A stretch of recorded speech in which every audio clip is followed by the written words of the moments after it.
Hi, everybody. Happy Wednesday. Welcome into Morning in the Valley. I'm Jeff Bidwell. It is September the 10th. It is getting away.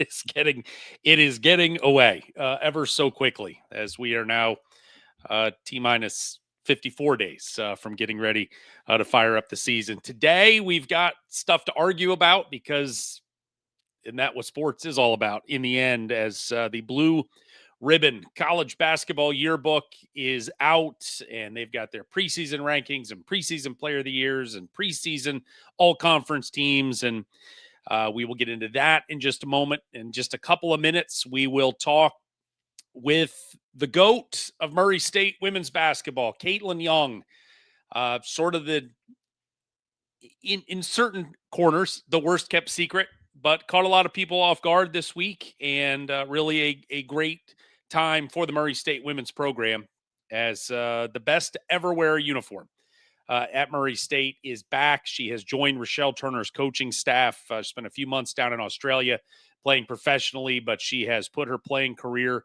to bed, and she will join us here in just a few minutes to talk about her decision to, after just leaving Murray State just a couple of months ago, back, but now in a very different role. And again, a very good day for Murray State women's basketball. If you haven't done so already, please hit us up over on YouTube, search out Morning in the Valley, and subscribe for free. Comment, share, like, all that stuff. And look, I guess this is a little crowdsourcing while you're there, while you're subscribing. Just leave a comment for me. And as we get closer to the season, I have done my best here in the last 5.5 months since we started this little project to, try to give to you what I would want out of a show like this. But if there's anything you think we can do differently, think we can do better, things you'd like to see that we haven't done, things once we get into the season, what do you want to see when we get into the day by day in the season? Let us know so we can try it, because ultimately this show is for you. And so I want to be able to cater it to what you all want. So help us out. But while you're there, again, YouTube, Morning in the Valley, subscribe, please. Thank you. All right. News of the day. And we are going to start today with our fine friends at the Blue Ribbon College Basketball Yearbook. And they have put out their annual preseason poll and their annual preseason awards. And to really no surprise in any world, in the end, Chase Walker from Illinois State, the preseason player of the year.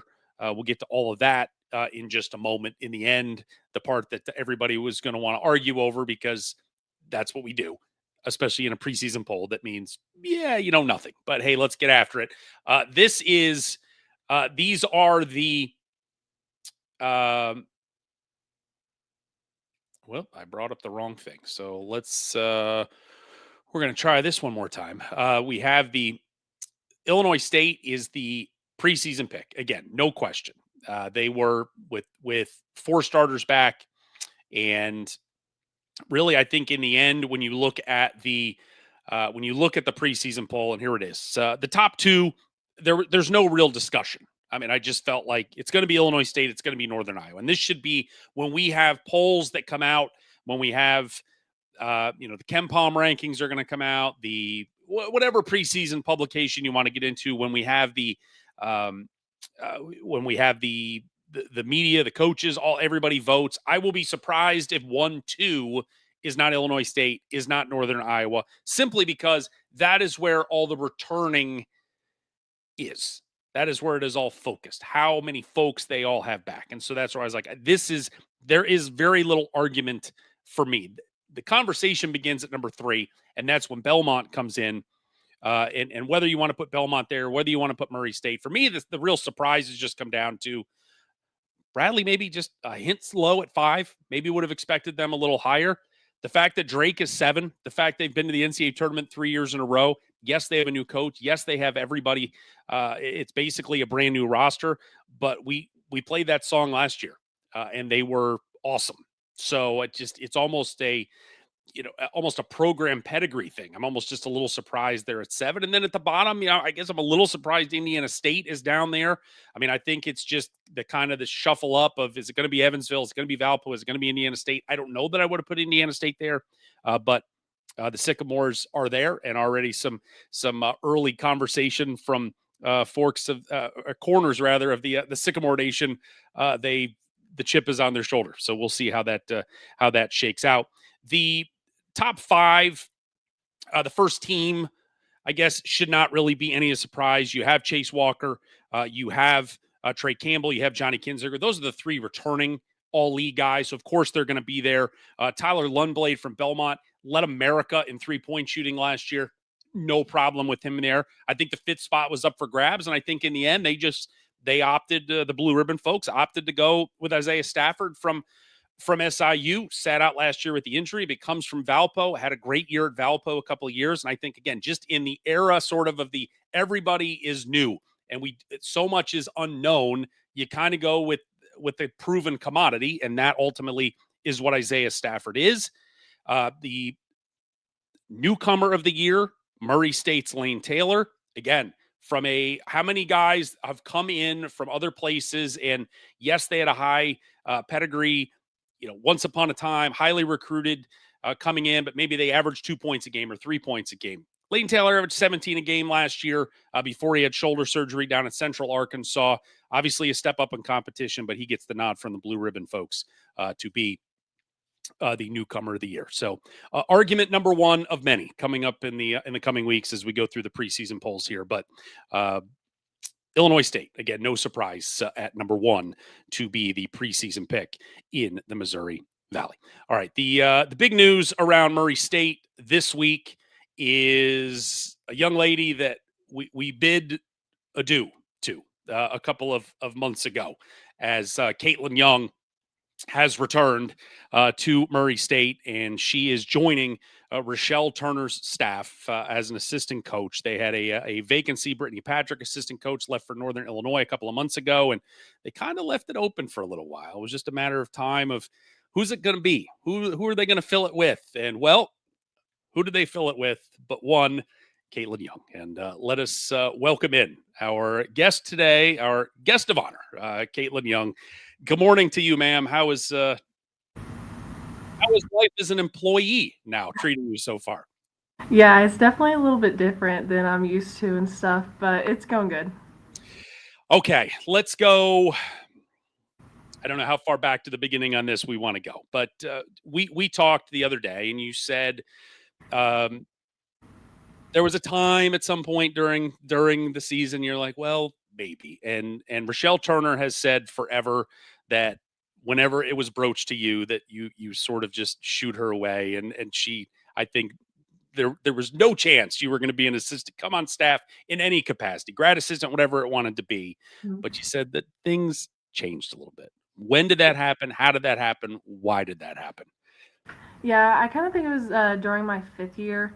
I really took on that leadership role of just kind of helping the younger girls and kind of sharing my knowledge, which I started to really enjoy. I just liked like telling things and then seeing the changes in them being successful at it. So I kind of found the joy then, and then I was like, well, this might actually could be something. So what was the timeline of the conversation that Coach Turner had with you where she was like, hey, what do you think? Yeah, it was whenever Brittany left. I think I came in one day just because I was still shooting and everything, getting ready for Australia, and she goes, so I have to offer you this. Would you like to be an assistant coach? And then like it hit me out of nowhere. I was like, I was not expecting this at all. So I definitely had to think about it for a while. I was talking to teams over in Europe and stuff, so I was kind of debating if I should go over to Europe, continue playing, or kind of focus on my future. How long did it officially take you to say yes? Was that before you left for Australia? Um, yeah, I think it was like right before I left for Australia. So I kind of knew going into Australia this was going to be it, so I wanted to make the most of it and just kind of make relationships over there that hopefully will last a lifetime. Before we get back to more of the coaching stuff, just the professional side. What is it like being a professional basketball player? I would say halfway around the world. It just feels like you were all the way around the world, all the way down there in Australia. Yeah, it was good. It was good. I really enjoyed it, honestly. I think you kind of have like a mindset that people are going to be like straight business and like not tons of relationships are built, but that was like completely opposite in my situation. Everyone was super super nice. They were so welcoming and like so willing to help me too. I came in halfway through the season not really knowing exactly like the system and all that type of stuff. They were so willing just to help and give tips and be so encouraging. So if my math was right, you played in 16 games down there and Hmm. went 16-0, Yeah. correct? Yeah. And you win 2 championships, down Hmm. in the NBL, 1 down there in Australia. Just obviously, you're going into a winning situation and you're coming from a place that was a winning situation, but you were obviously the North Star of that program and so on, but now you're going in. What was it like, again, mid-year, trying to just fit in and find your place on sort of a shortened timeline? Yeah, our team over there was really, really stacked. We had so many great players, honestly. So I was just kind of like going in, trying to find like where I can fit in with everybody. So it took a couple weeks, definitely, especially for the whole team, just gelling together, being able to have chemistry on the floor. So that took a while, but like towards the end, we were really getting it together, and it came out better. So. I know that Coach Turner gave you some escape hatches. Like, are you sure? Are you sure? Are you sure? Are you sure? When you got down there and you started experiencing professional basketball, and look, it ends for all of us at some point. Mhm. Some of us way earlier than others, but it's like when you have to finally give it up. Was there any pull for you of like, maybe I do want to go to Europe. Maybe I want to come back here, play for a couple more years. The coaching's always going to be there, but it's just not yet. Yeah, definitely. Once I started just like creating the relationships, for me, it's huge on relationships and everything, just making sure everything fits well. Once I really started getting that in Australia, I was like, oh gosh, do I really just want to like give it up right now? But ultimately, it had to be done. I think this is just a great opportunity for me to kind of get my foot in the door, see what happens, and everything like that. So, You have you're engaged. I mean, you have family situation. I mean, it's like, you're already a next step in life and so mhm. on. And so, I mean, did that play any role of you know, I don't know that I need to be globetrotting, till I'm 30 years old or anything. I mean, did that play a role? Yeah, definitely. Also, just like like I've said, I'm a huge relationship person. I love the people that I'm around, and also my family. So it was definitely hard to like be away, but we got it all figured out eventually. But that definitely played a role.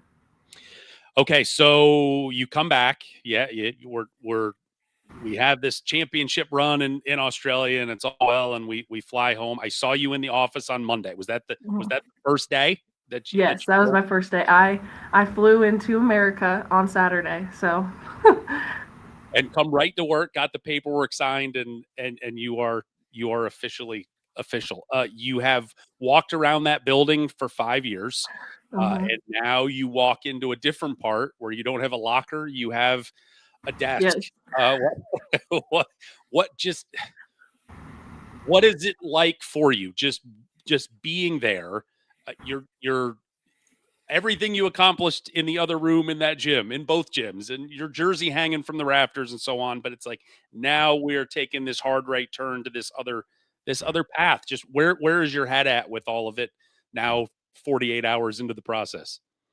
Yeah, we had practice the other day, and it was just weird not being out on the court with the girls. I was like, oh my gosh, it was just so weird. But just kind of being able to help them get better and also learn the system too. We're changing some things, so I'm not completely used to everything. So learning along the way and then just trying to help the girls as much as possible. Have you led any workouts or anything yet? Not led any yet, not led, but I've definitely helped. So I'm kind of learning from coaches, kind of what to do and help with the system and stuff. It's funny because I've been doing workouts my entire life, and I come here and I'm like, oh, do I know how to do a workout? Do I know how to lead one? So it's just funny.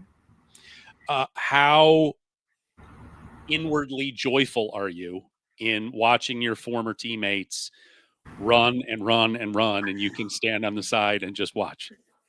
That is probably one of the things I was looking forward to. I was like, ooh, I don't have to be out there running anymore. So, it definitely brings some joy. But When we talked and you sort of had your exit interview, and I thought the last time I would ever be talking to you back after the NCAA tournament in March, and the thing that struck me with you was your transformation from a an outward personality standpoint, to dopes in the media talking to you, from when we saw you as a freshman 5 years ago, where it was like literally pulling teeth to get forwards out of you, and it was like, well, now we can have a nice pleasant conversation. You're just comfortable in your own skin, and that's part of coaching, obviously, is the communication part, and being able to get whatever's in your head out to the players.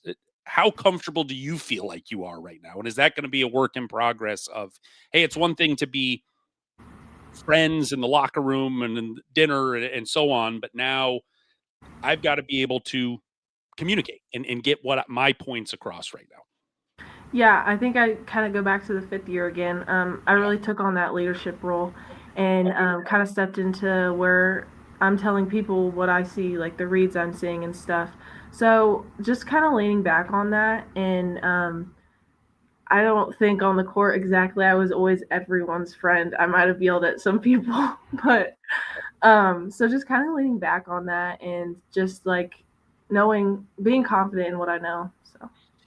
We have seen, look, coaches hop in and they got to hop in drills. And sometimes a lot of times it's just, hey, we're out on the perimeter swinging passes around from one way to another. But there are not many assistant coaches in the country that scored 3,000 points in their career. Do you anticipate Coach Turner? I mean, like, you're running stuff on the post and really being hands on with trying to help these kids improve? Yeah, definitely. I think it's definitely a benefit to her that I played for her and understand what she wants and everything like that. So just being able to go out there and really break down the tips of I know what Coach Turner wants. I think it'll really help them. You have been there through the building, and you got there. I mean, this is Coach Turner's going into now year number 9. So you got there at the start of year number 4, from the culture building and obviously the championship building that you guys were able to, reach the mountaintop back in March. What has been the biggest key in your mind of just the progression of growth over 5 years as a program that helped you guys have the success that you had really the last several years, but the ultimate last year in getting to the NCAA tournament? Yeah, from a culture stance, I think it's also just relationships and all that stuff. Building it on the court, off the court, all that. But also, I think it's just the mindset that we can be good and we can be at the top of this league and practicing that way every single day. Have you been in any staff meetings yet? I guess that's question number one. No, I haven't. Are you, have you, what's maybe the I don't want to say the dirty little secret, but maybe the part of the, ooh, I get to pull that curtain back and be a part of that now that maybe I was on the other side of the door and I saw them meeting. And so what part of that are you looking forward to the most, that you get to hear all the internal thoughts from the coaching staff? Yeah, it's definitely going to be completely different.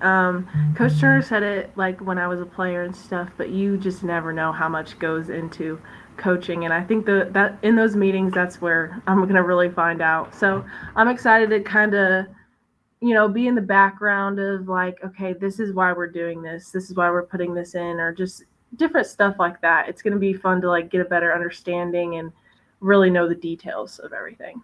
You are going to get to go out on the road at some point and recruit and try to find the next generation of racers. You have been recruited. You have not been a recruiter. What are you most looking forward to with that? And maybe what's the one thing you're like kind of antsy about a little bit? Yeah, I mean, honestly, while you're a player, you kind of recruit also just because they're here on campus and all that stuff. So I'm used to that type of recruiting. But kind of going out and finding girls, I'm definitely going to have to get some parameters on what they want and everything like that. But I'm just excited to, go back to AAU. I love my AAU days, kind of just being in those gyms with tons of peoples and tons of courts and all that type of stuff, trying to find the best players. So I'm excited for that. Said Rochelle Turner going into season number 9. You guys have had an incredible relationship, have an incredible relationship. It's going to change a little bit going from coach to player now to boss. As she joked that maybe Monica Evans is maybe the real boss over there in the offices. But what makes her special? What makes your relationship special? And why for you was it just such a slam dunk to be able to come back and work for her in this program? Yeah, she's a real special person, honestly. Just the way she can care for you, but also be like your mother and then like a true boss telling you what to do is just amazing. And the balance she's able to do is awesome. And honestly, I wanted to be a part of that. Um, any type of job I want to be in, I kind of want to be like her, being able to be caring about people, but also being able to be the boss. So. Has there been any rookie hazing at any point from any of the coaching staff quite yet? And like you doing donut runs or what's happening so far? Not the coaches, but the girls, I'll tell you that. They're all just like joking around with me, calling me Coach Kate. I'm like, you guys can just call me Katelyn. It's okay. But definitely, I think the girls have given me a harder time. What is that going to be like for you, having to coach them and the relationship probably having to just tweak a little bit, from a Yeah, social setting? yeah, it definitely tweaks a little bit. I think like we'll still all be super close. Like you can't take our past away. Yeah. Honestly, you can't. It will change. We can't be hanging out and stuff like that. But just kind of building a different type of relationship with them at the gym. Still caring about them off the court and all that stuff. But yeah, it's definitely going to be a change. When did they find out?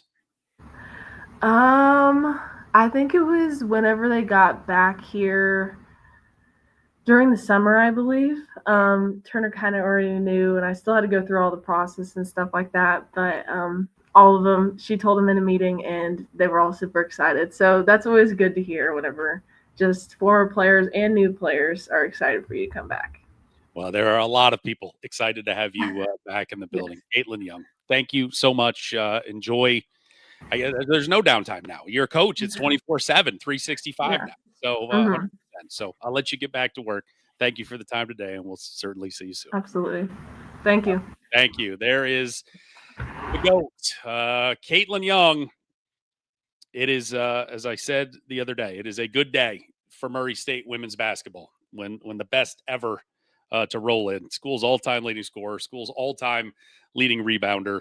I think 12th all-time in Division I history in scoring. It's not a bad staff acquisition there for Rochelle Turner. So good on her for coming back. And look, I can't man, I couldn't even I couldn't really empathize with the decision. And I guess just from and I sort of alluded to it there when it comes to when you have to give it up. And again, for so many of us, whatever it may be, whether it's after college, whether it's in middle school or somewhere in between, at some point the game just tells you, yeah, I think we're good here. We don't need you anymore. And that was certainly not so it's like the decision's taken out of your hands. But to be able um to have to make that decision of I think I'm done and I need to move on to the next phase of my life. That's hard. That's a hard button to push.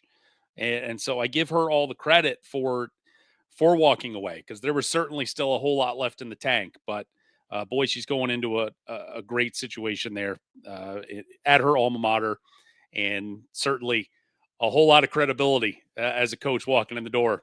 And not that she would ever do it in 100 years, But all those players on that roster, all they got to do is kind of look up at the ceiling in the building and see that number 31 hanging from the rafters, and they know they could probably listen to what she has to say because she's probably got some good stuff to offer. So, all right, back on to more headlines of the day today. And we have more schedules. And thankfully, this was one that was kind of hanging out there a little bit. And our friends at Northern Iowa, Ben Jacobson, have released their non-conference schedule. And overall, it's season number 125 for UNI this year. And overall, I'm okay with it, as if I'm some sort of judge and jury on everyone's schedule. But their schedule is concerning to me from a standpoint of they have a lot of really good teams, and the concerning part is that from a metric standpoint, I hope they get paid off for that, playing all those good teams. The real value in the schedule is on the road and the neutral. 7 home games, 2 neutrals, 2 roads. Awesome to be able to get that many home games. I've got some return games of some home and homes and so on. But again, the real value is on the road. And looking at the Bart Torvik projections, going to St. Mary, that's a huge game. That'll be a quad 1 game. You're going to UC Irvine to return the game from a year ago. That looks like that'll be a quad 2 game. Very good. Neutral site game. They're playing in that Acrisure series out in California around Thanksgiving. They'll get Loyola Chicago, Old Valley friends. That should be a quad 2. And then in the second game, it'll be Tulsa or San Jose State, quad 3 or quad 4. The home games.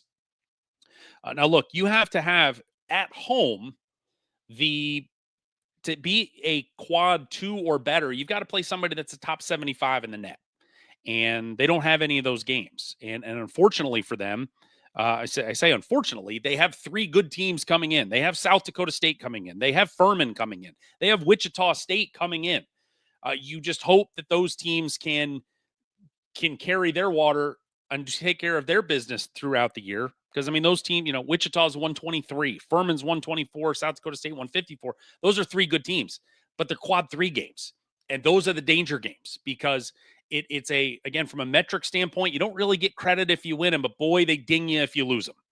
And so the benefit there, as you hope, is that those are they're at home and hopefully you can take care of business. The other quad 4s, Cal State, Northridge, Northern Illinois, Oakland, you got one non-D1 as well, but they've got good teams on there. It's just, it's metrically scary because again, you win them, people shrug. You got a quad 3 win. Ho hum. But if you lose, it's like it's the end of the world. And but you got Wichita State to come in. It's like that is a very good team, not to mention Furman. So this is it's kind of a red light flash and a little bit of danger to be careful with this one. But the good thing is, again, so many of those at home, and hopefully they can take care of business there at the McLeod Center. All right. Sammy Dowd. As we go to Evansville, Sammy Dowd has been promoted to assistant coach and director of player development. Spent 2 years as a grad assistant there at Evansville. Was the director of ops last year with David Ragland, and now he has been promoted to assistant coach and director of player personnel. I can't believe we're already talking about this, but it's kind of awesome that we are. Meeks Madness, Evansville already promoting like, hey, we're getting ready to fire up and get ready for this basketball season. And they're doing it in less than 3 weeks, September 27th. They'll have their men's and women's teams over there at the Meeks Family Fieldhouse and going through their, the old days of Midnight Madness, going with Meeks Madness. And so I'm usually see this stuff in October to get a little closer, but now you get those exhibition games and schedules have been moved up a little bit. So happy to celebrate basketball, happy to put the highlight on the basketball programs, and Evansville will be doing that coming up on September the 27th in just 17 days. And finally, this morning, we've got another commitment from Illinois State as Ryan Peden continues to try to put up a wall around Illinois and saying if you are talented and you are from the land of Lincoln, you're not leaving. And he has gone into Chicago for the second time, and he has gotten a commitment from a 6'8" forward by the name of Matthew Safoni.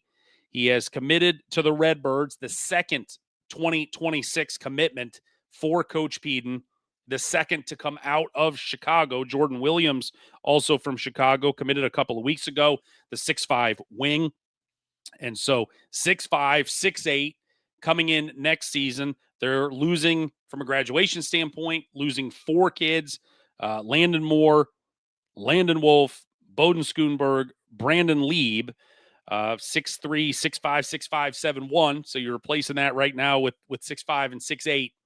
And so, but it is, everything you hear is that Ryan Peden got to Illinois State. And he's like, look, we are going to recruit this state, and we're going to make sure we get the good in-state players and get them to come to Bloomington Normal. And he has done that so far, and he continues to do that here with his 2026 class. Just never know.